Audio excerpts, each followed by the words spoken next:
Hello students, hope you all are doing well.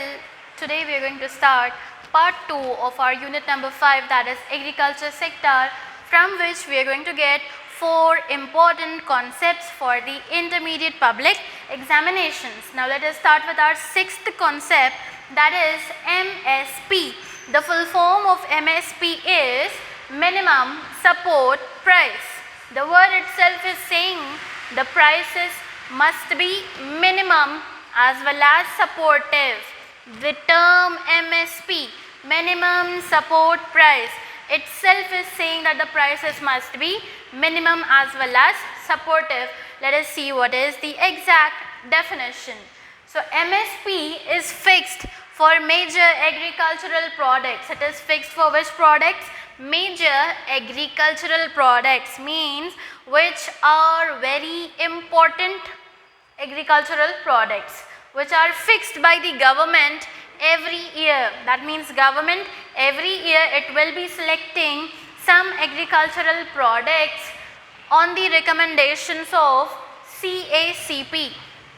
The full form of CACP is Commission for Agricultural Cost and Pricing. On the recommendation of this CACP, our government every year it will be making the agricultural products. It will be determining major agricultural product, and the prices also will be determined by the government. On whom recommendation? On whose recommendations? On the recommendations of CACP. Now let us see what is CACP. The Commission for Agricultural Cost and Pricing advises the government regarding APP. APP means Agricultural Pricing Policy. This CACP is advising our government regarding how much prices you need to keep for which agricultural product, etc. These all things will come under agriculture pricing policy. So our government is getting advice from CACP regarding what? Agricultural pricing policy. It will also, the CACP, this commission will also determine the minimum support prices as well as procurement prices. Procurement means safe prices which is beneficial for both the buyer and also the seller. Such kind of prices are called as procurement prices. So for which products the agriculture, which products of agriculture the CACP is determining the prices? The crops such as wheat, rice, maize, etc. In simple terms, it advises the government regarding agriculture pricing policy. It will also determine minimum support prices and procurement prices of agricultural products such as rice, wheat, maize, etc. The next concept is buffer stock. So you might have known the meaning of warehouses, means a large area where bulk goods are stored. So why do we store the goods? Why the government will store the goods? Because at times of inflation, means when the prices are high in the market, or when there is scarcity of goods in the economy, when the goods are very less in quantity, the government will take out the goods from buffer stock, will take out the goods from warehouses. So in order to moderate price fluctuations, government will buy and sell the goods with a sole purpose, means only one purpose. It will buy and it will sell the goods. What is that purpose? To moderate fluctuations. Whenever the prices are high or low, we need to store goods for our safety. And government maintains this buffer stock, and this whole process is done by the FCI. FCI means Food Corporation of India. The next one, food security. Food security will be defined as all the people at all times who are having physical as well as economic access to basic food they need.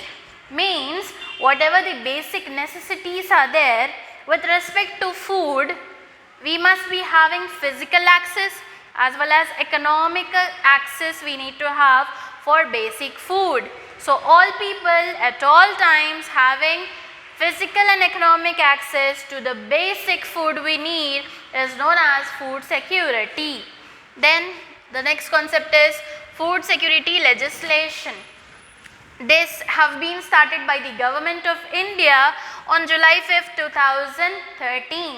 Means on ordinance to July 5th, 2013, the government of India have started food security legislation in order to guarantee food security to the people of India. Means no one must sleep with a hunger. Is that clear? Everyone must get minimum basic needs 3 times meal a day in order to provide food security to the people of India. Government have started food security legislation. Under this, the food grains are provided at subsidized rate. Subsidized means at very less cost, very less price, we will be providing you the food grains. So it won't be a burden for you to buy food and have a meal a day. Is that clear? So in order to remove poverty, in order to get healthy food, in order to get nutritious food, in order to build immunity, in order to get strength, we require food, and that food is provided at subsidized rates, means very less cost. The next one is FCI, Food Corporation of India. Just now we discussed FCI here. This is done by FCI. Buffer stocks are maintained by FCI. So what is FCI? It also procures food grains at prices determined by the government. Means government will be deciding the prices of goods. Government will be deciding the prices of goods. Which goods? Food grains. And this FCI will be guiding the safe prices so that it should not be very high to the customers to buy, and it should not be very low for the sellers to sell. Therefore, the FCI will sell the food grains through PDS. PDS means Public Distribution System. Then our 12th concept is rural indebtedness. The Indian farmers borrow money every year. Indian farmers will borrow money year after year, and they do not clear off their old debts, their old loans. So the debt burden goes on increasing. Debt means in Urdu we say it as karza, and in Telugu we say it as appu. So you borrow money and you do not repay it again. Year after year this same situation goes on, then your debt burden will be increasing, hence it will make the rural people permanently indebted. So this topic is completed. Today we have discussed from concept 6 to 12 in our part 2, and remaining concepts will discuss in the part 3 of unit number 5. Till that, practice each definition for 5 times, learn it for 10 times. See you in my next class with some new and interesting topics. Till that, stay home, stay safe and keep practicing.